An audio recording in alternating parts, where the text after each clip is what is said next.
Patrick Henningsen and TNT. All right, folks, welcome back. Welcome back. Second hour. Here we go. Got a brilliant hour ahead of us. And what a fantastic. I'm so pleased to be able to speak at length with Jose Vega running for U.S. Congress. We need more people like that running for office, folks. I'll tell you what, if he gets in there on this election cycle, that's going to throw a major spanner in the works of the war machine.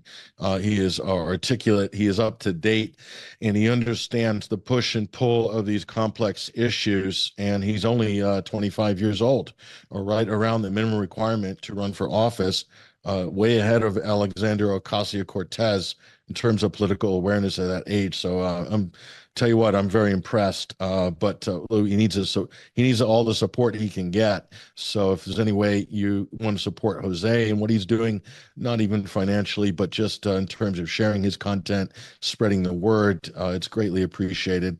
It's really great to see the young people engaging on that level of politics. Fantastic. I can't say any more. But we will talk to him again in the future and get an update on where things are at. He's on the pulse of so many important issues as well. Great news to hear that Robert Fico, the Slovakian prime minister, will be getting out of intensive care, out of the ICU, stable condition, will be returning home according to reports this week. Obviously, he's under observation from the medical team there, but it is great to see that he is coming out of that. It'll be very interesting to see what his first speech will be when he does finally speak to the public. That's going to be fantastic. Really looking forward to getting that news as well. So we're all happy to see that. Other good news I want to report before we go to our guest, Tony Gosling. Julian Assange wins his right to appeal. He is going to appeal the U.S. extradition case. So consider this a small victory. Obviously, this could take another couple of years. I mean, at the very least, will they please take him out of Belmarsh prison and let him be at home with his family? If they want to slap an ankle bracelet on the guy, he hasn't committed any crime. He's been in a Category 8 prison, unconvicted, for a very long period of time.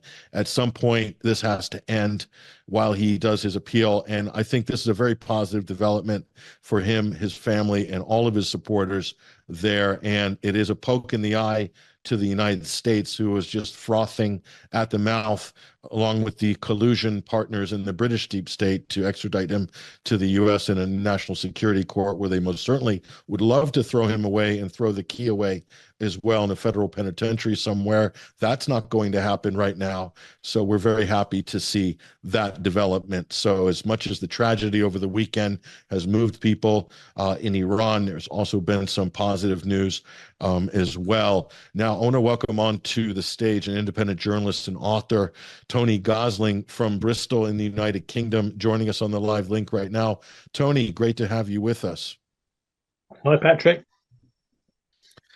Firstly, Tony, I mean, good news. Let's hit the good news first, because there's plenty of other things that we're going to be covering, but they're maybe slightly less savory. Robert Fico, Slovakian prime minister, major assassination attempt. I consider this to be a significant political event. Your thoughts on this, and the good news that he is pulling through and he's out of danger right now. But how do you view that event? Well, look, it seems both of this and the Raisi crash could both be the West, a kind of summer of hate, in a kind of Orwellian style here. I'm looking at particularly in Slovakia. What you've got is the rubber hitting the road there, because all the policies that the US and the UK and NATO generally are trying to roll out to destabilize Russia. Operation Beluga, revealed by one of the French intelligence a decade or so ago, this plan to destabilize Putin, target Putin, go for Russia. You know, Napoleon's failed, Hitler's failed, but we're going to do it. It seems pretty obvious to me, looking at the background of the guy that they tried to kill, and also worth mentioning that the police didn't shoot him dead.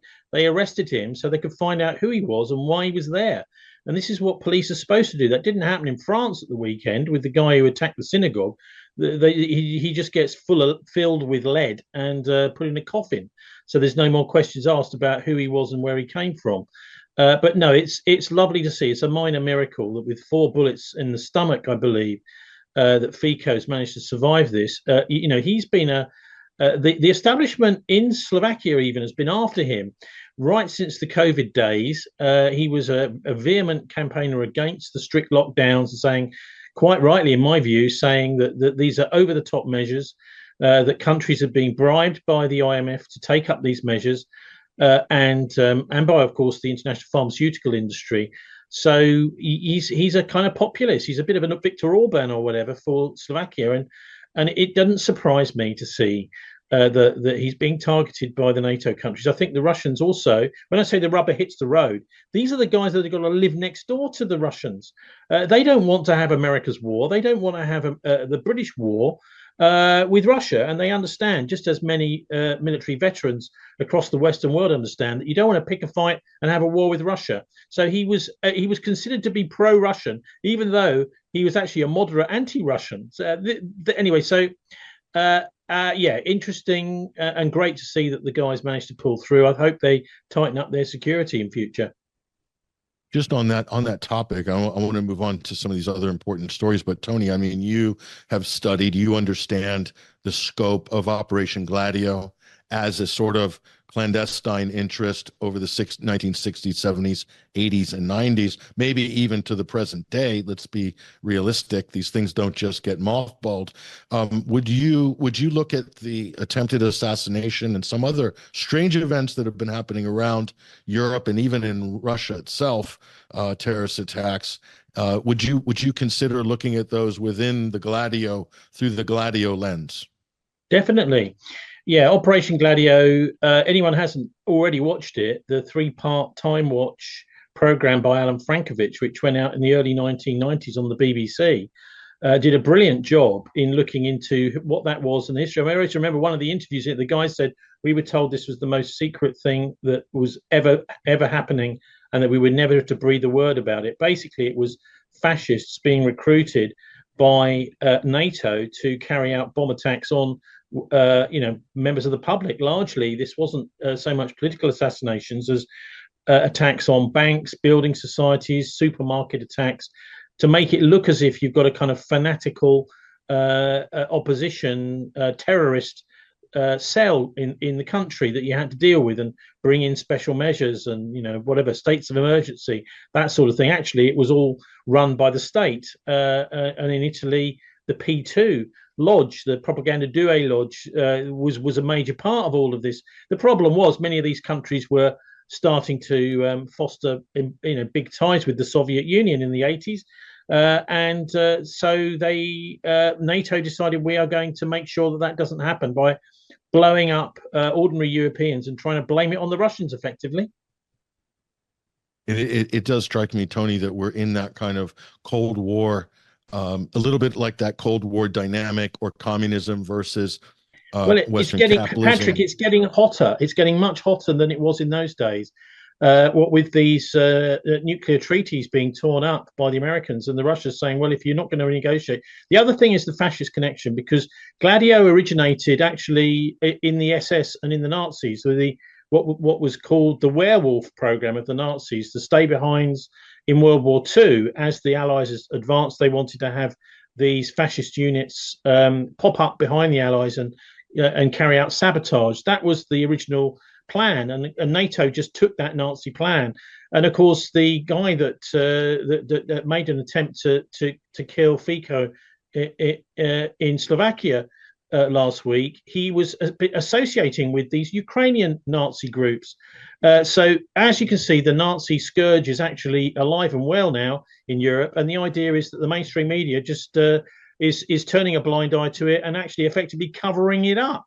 It's only shows like this where these things get actually properly discussed and talked about that we do have a serious problem now in Europe again with Nazis, which are being funded by that particularly through NATO organizations, but they are being used for kind of special operations, and it could quite easily be that this guy was put up to it by them. I mean, they always say lone wolf, don't they? But I just don't believe that that's the case. I think we're really dealing with, and I've written a book about this. You may know, Patrick. If I haven't sent you a copy, I'm sorry, I will do.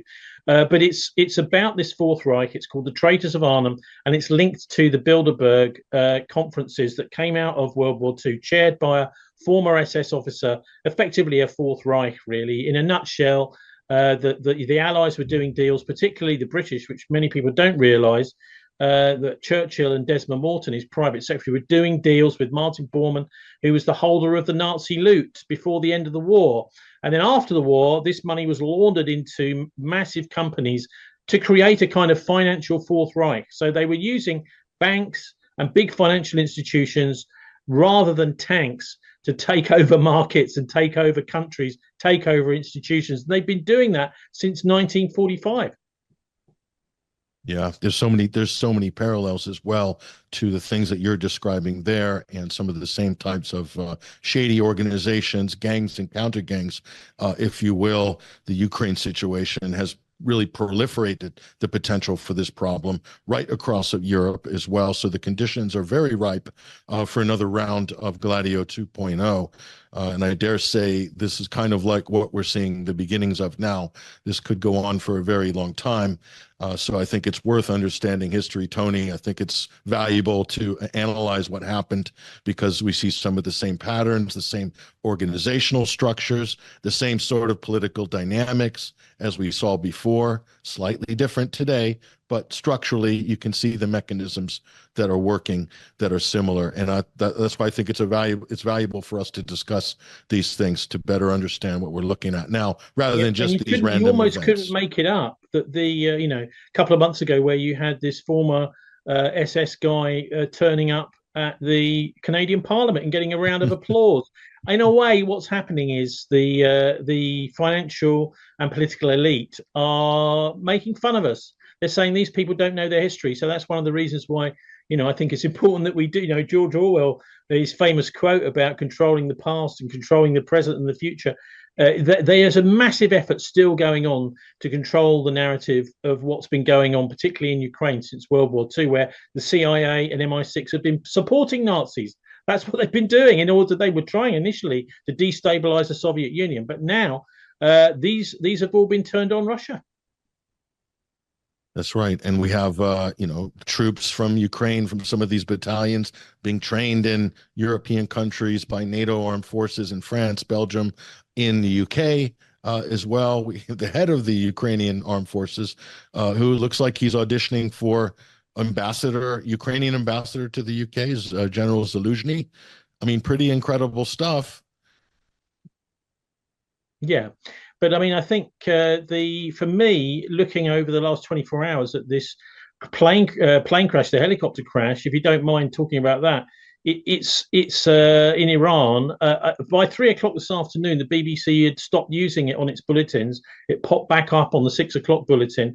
They were much more interested in a big story going on here in the UK about the infected blood scandal. But look, this is a massive, massive question. Even Jeremy Bowen, the BBC's Middle East correspondent, raised the issue of, was this Israel that did it? And he said something along the lines of, I can't think of a good reason why the Israelis would want to kill the president of Iran.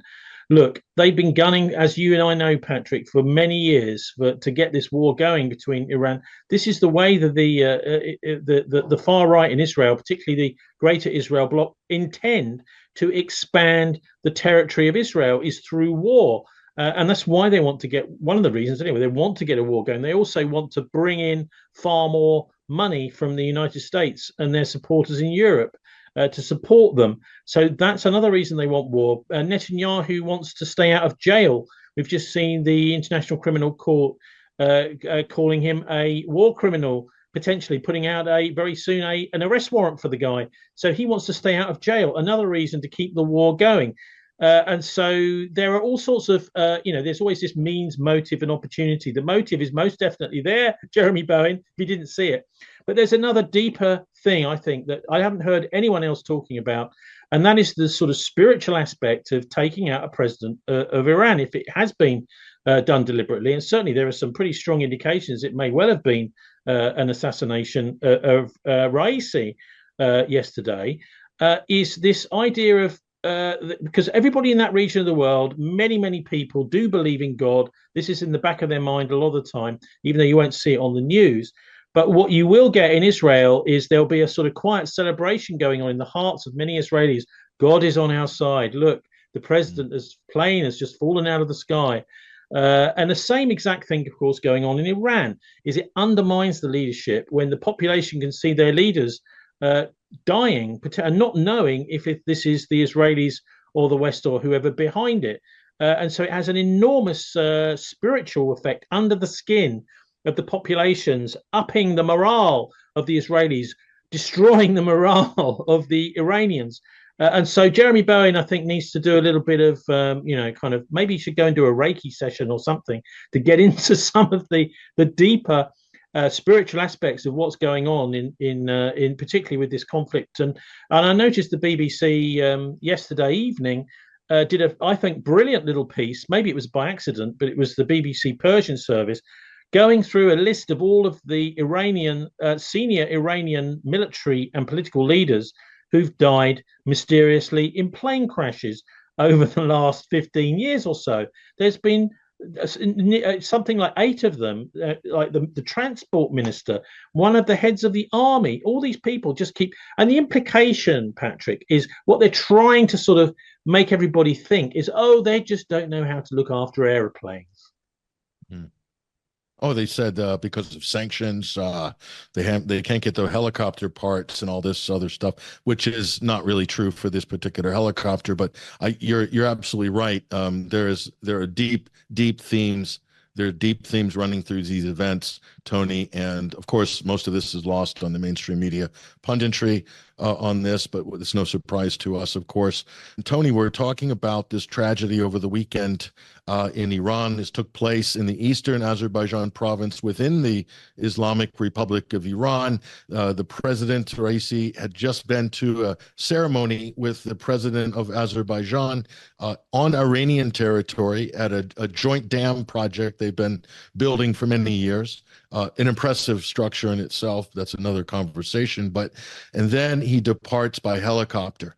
3 helicopters depart. Our understanding is that 2 of them took a separate route to another destination, but the president's entourage and helicopter moved in another direction and then met its untimely demise overnight. You know a few more details about this, Tony. Maybe if you can share your thoughts on this.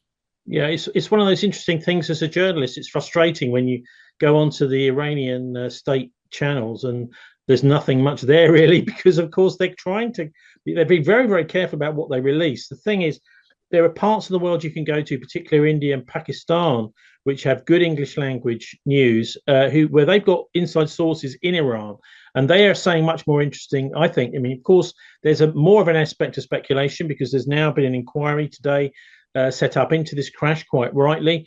You're right about, I mean, for a start, if I was in charge of the transport of the president, I would not be sending a single helicopter on its own across a mountain range. You've got to have some escort of some sort, really.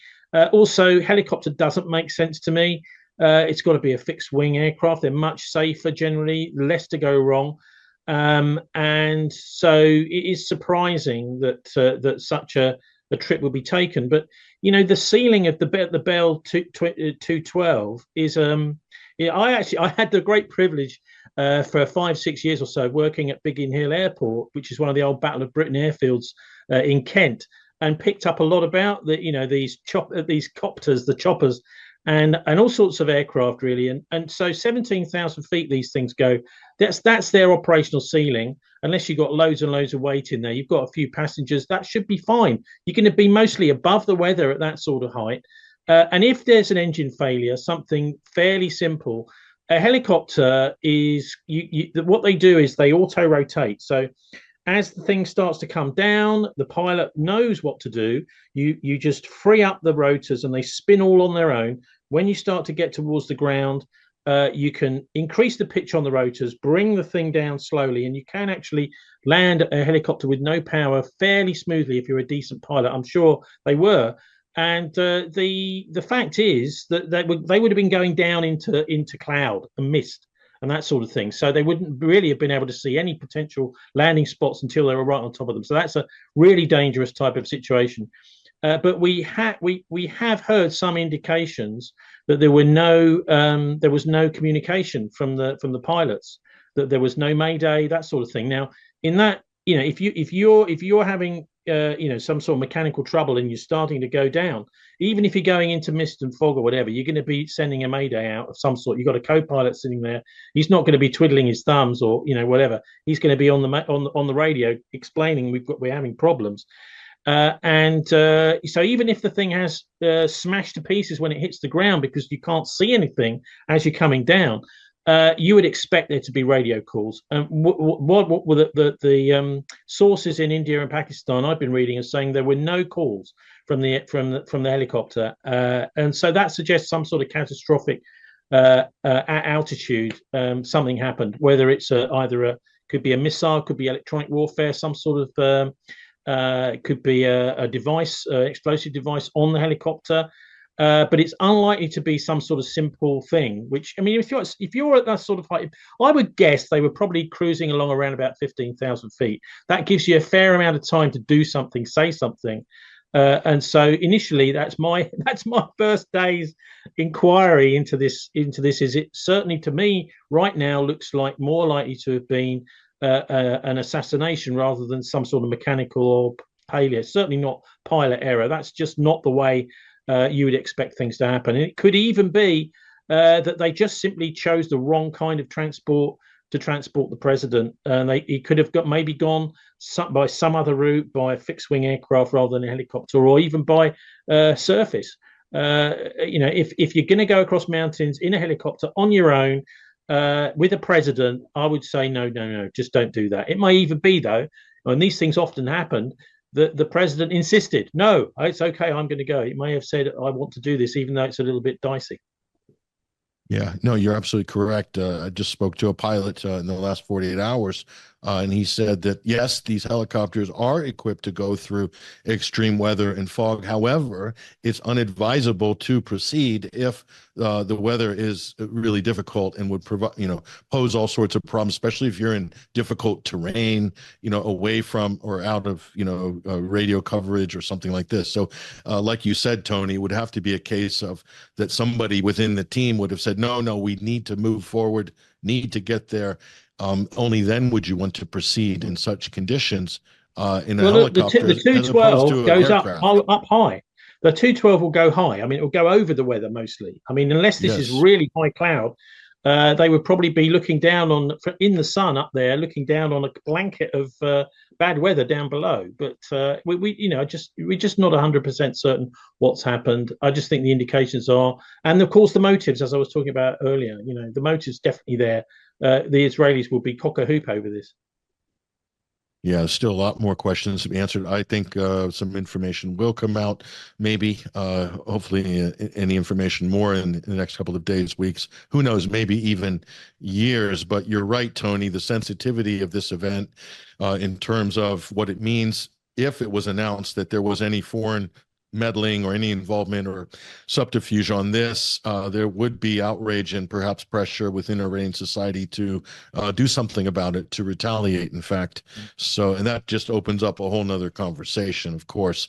But Israel normally doesn't admit, do they? Yeah, they're doing the right thing. They're extremely cautious about making sure they've got all their facts straight in a line before they're making any kind of proper official announcement about what they think the cause is. Absolutely the right thing to do. But you can't stop the Pakistani and Indian journalists phoning up their contacts in Iran, thank God, and getting out some little leaks, things like what I've just been sharing.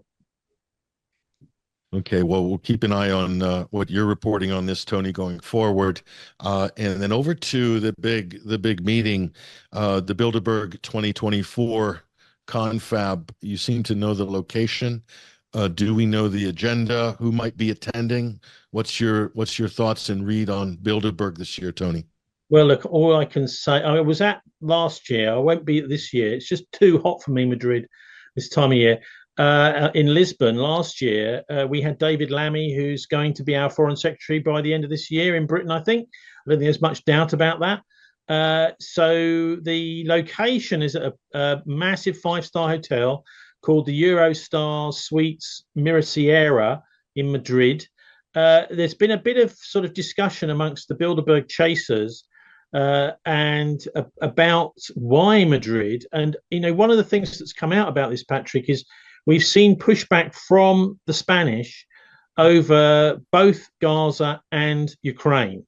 So the Spanish government, for example, a couple of months ago, denied, or actually, I think it may have been the end of last year, denied the Red Arrows, the RAF display team, permission to fly through Spanish airspace. So they had to cancel their big Gibraltar air display. So this is the Spanish putting diplomatic pressure on the Brits. Now, they won't say definitely that is because of our support for the Israelis or for the Ukrainians, but it's quite clear that there is enormous political splits in Spain. The many factions who are now have been really for the last 6 or 8 months being very vocal about stopping any support for Ukraine. And the Brits have been pushing it. So you've got these political fissures, even though you've got one great big EU and one currency controlling all these countries. Of course, the currency is really what controls them, not so much the politicians. They're just a kind of like Punch and Judy show. And so, but there are still these independent ish governments, and the Spanish have really been pushing back in several directions, both on and so also the Spanish were telling the British that they couldn't bring the HMS Queen Elizabeth, this massive new aircraft carrier, newish, but they couldn't bring that into through the Spanish waters, again making it almost impossible for it to come to Gibraltar. So there has been an enormous amount of pressure from the Spanish on the Brits, and I actually applaud them for that. I'd like to see all countries putting diplomatic pressure on Britain right now to sever all links with the Ukrainians, really, and to stop funding the Ukrainian Nazis, particularly, and also, of course, the Israelis. So that's, I think, maybe why the Bilderbergers have decided to meet in Madrid, Patrick, even though I think they do decide these things maybe a year or so beforehand. The political pressure against, particularly with Russia and Ukraine, against the NATO policy from Spain has been building for a couple of years. And it might be that they're just there to try and get the Spanish back in line. So who do you envision attending? Who's on the high table these days? I know a few years ago it was Peter Thiel, and some of the big tech moguls had gotten into some of those captains of industry chairs that had been previously occupied by, the steel magnates and some of the older industrial tycoons. What about now? How are the top committees looking now? Well, it's changed a lot in my lifetime, actually. It started off with finance and oil. It's now finance and tech mainly. And obviously money is what it's all about. It's almost like the high priests of globalization, the Fourth Reich, trying to make sure that they kind of keep their story straight. That's how I see Bilderberg now. I've been doing this for a while. 96 was the first one I covered. And you see the way they operate is they've got to come together face to face, first of all, because there's the sort of glitzy side of that, meeting all these celebrities like, Mark Carney, somebody like that, the former governor of the Bank of England, the head of regulation at the Bank of International Settlements, seeing all these super powerful people whose power actually does seem in a way to be waning because people just don't kind of respect them anymore or trust them so much as they did back in the even in the noughties. So you've got clearly you've got these some really interesting characters that are now part of, not necessarily on the steering group, but very influential within Bilderberg. One of them is Alex Karp from Palantir. Palantir is a fascinating and deadly organization. I mean, in a way, isn't it interesting? They've taken the name Palantir from the Lord of the Rings. This kind of sphere. I'm sure most of your viewers know what it is. It's used to communicate in the world of Middle Earth between wizards in different towers, and even hobbits can use it if they're not. It uses them usually. But to take these icons from the Lord of the Rings, I think, is a particularly sneaky and nasty thing to do. But Palantir, as a bit of software, it's the design of it is flexible. But the idea is, what you do is you put all the people and all the terrain and territory and where they are and their location data. And then you just crunch through these massive databases of profiles to find who you want, where they are, how can we pick on them, how can we influence them. And the software has now been adapted, although you might say that was what it was always going to be used for, to kill in Ukraine. So they're using this Palantir software, which was revealed Christmas before last in 2022, in order to do targeting of Russians in the east of Ukraine. The idea is you link it up to the satellites, you find out where they are, you find out who they are, you find out concentrations of them, and then literally the AI for itself will start saying, well, it's just send a drone and kill this one, send a maybe a missile at this one, artillery at this one. So a lot of the command and control is coming through Alex Karp's system, and he's one of the main people in this Bilderberg. And of course, last year in Lisbon, there was a massive. I mean, we couldn't quite believe it. Yuval Noah Harari was in town at the time and denied he was at the meeting, but they were all talking about this human 2.0, and we're going to improve humanity through genetic engineering, and computers are going to be running the world, and that humans can just have a nice time, lie back and let computers control things. What they weren't saying really was that we're living through the first ever real use of these software systems to run wars. And it's almost like when I very first ever saw a chess computer, I don't know about you, back in the 1970s, I think it was, I was thinking, well, this is the technology that could be used for all sorts of things, isn't it? And of course, the ideal is, because of the moral element of it being very difficult to get human beings to kill innocent civilians, and in wartime, even if they're drone pilots far away, it's very difficult to do it. People get, they've got a moral conscience that you can't really unscramble. How much better to get Alex Karp's software, press a little button, and let them do it. And so, yes, Peter Thiel, yes, most definitely, he's one of the major figures there. I think you've got to change from the old oil elite to this tech elite, because they need to control the narrative. They're failing to control the narrative. And so they've really got to make sure that all of these big tech giants are all on the program. And they are there to, I think, to simply dominate the planet to whichever extent they can. They're obviously not doing too well with the Russians, and they're well behind schedule. So they're still battling away. I think they're basically, Patrick, I'll be quite honest with you, I think they're a bunch of losers. Ultimately, they're doing what they can to privatize everything, to control governments, to manipulate governments. But the best laid plans of mice and men gang aft a glee. And they are definitely ganging after glee. Things are going wrong. It's not all going right for them in the Middle East. It's certainly not going right for them in Ukraine. And they're finding themselves getting less and less support at home. They're having to spend a lot of their time and effort in trying to control their domestic populations as well.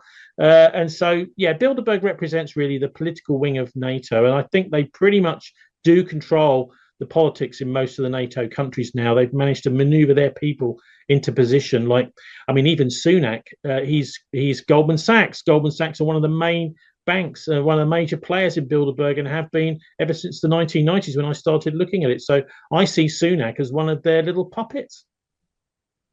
And I don't know how much longer he has. His days might be numbered. But yeah, what you just described with Palantir, Tony, is pretty much chapter and verse of one of the recent James Bond films, Spectre, if I'm not mistaken. So this all-seeing eye system that is inside everybody's heads and pockets and all institutions and machines. We're not that far from there, Tony. It's pretty extraordinary. Well, it is. It gets a bit bleak sometimes, but do you know what? I honestly don't think humanity is going to take it. Maybe many people will suffer and die in their wars. Obviously, that's already happening in Europe and in the Middle East, particularly. But there is no actual way, I think, to totally break the human spirit. They think there is. They've convinced themselves that there is. And so, there are academics who are speaking out. There are a lot of people out there, I think, who are going along with this on a kind of gravy train basis. But when it actually comes to sacrificing their entire morals and being kind of totally manipulated, so they'll do it for the money for a while. And then maybe they'll just walk away and say, I've had enough now, And so the further they push it, the less. And I mean, King Charles, it has to be said, is a major, major player in all this. I mean, he is pushing. He's one of those people who's the royalty does figure big time at Bilderberg over the years they have. I don't think he's necessarily ever been. He may well have been doing video links in and that sort of thing to the Bilderbergers. They have these massive. I mean, you don't know what's going on in there really. They have a massive satellite tower. Usually on site, and so they'll be doing live links in with various people, possibly like him. Lastly, just a couple of name drops if you think they might be in attendance. Zelensky, Ursula von der Leyen, and they sometimes audition the future U.S. president. Could be Robert F. Kennedy shows up or Donald Trump. On those points, your final thoughts. Listen, it's ever so difficult to guess that. These are the people that they are behind the scenes hoping and grooming to be. So when that list comes out, and this is one of the reasons that it's important to actually get down there if you can and get photographs of people going in and out, because sometimes people are in there that aren't on the list. So it's ever so difficult to second guess it. I think what they tend to do is not send Zelensky, but send, say, for example, the Ukrainian foreign minister, somebody like that along, or some high bigwig within the Ukrainian government. No, I mean, Zelensky should. By the way, today is the final day of Zelensky's term as president. Why is he still president? He should be a civilian today, but there's been no elections, and he's banned 11 political parties. So you've got a dictatorship now in Ukraine as of today. People this should be the main item on the news. Why have we got a dictator in a country that we're supposedly supporting? So it's really. I mean, you've asked me a really difficult. I said David Lammy. I think obviously there's going to be some senior people like Wes Streeting who are about to take over here in Britain with the Labour Party, because Sunak's job as the Bilderberg puppet is to sabotage and destroy the Conservative Party. Anybody that tries to call a leadership election is having very strange, weird things happen to them. And so his job is just to make a total mess of everything. And all that Keir Starmer and the Labour Party in Britain here have to do is sort of nod their heads, say a few platitudes, not commit to anything, and they'll win the election. I think it's one of the biggest fixes we've ever seen. In fact, it was about 18 months ago, one of my contacts from the PCS union, which is the civil servants union here in Britain, said to me, I was quite surprised, said, no, the Conservatives don't want to win the next election. I'm like, hang on. And now, of course, he's right. You can see. But the question is, why?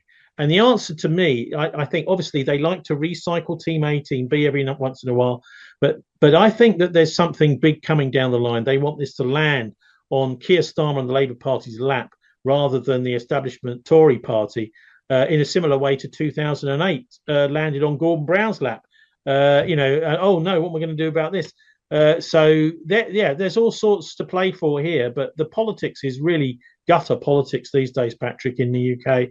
And what Sunak is up to is just sabotage the Tory party. That's his only job, and read from a script, which anyway, the idea that he's in any way in charge is obviously rubbish.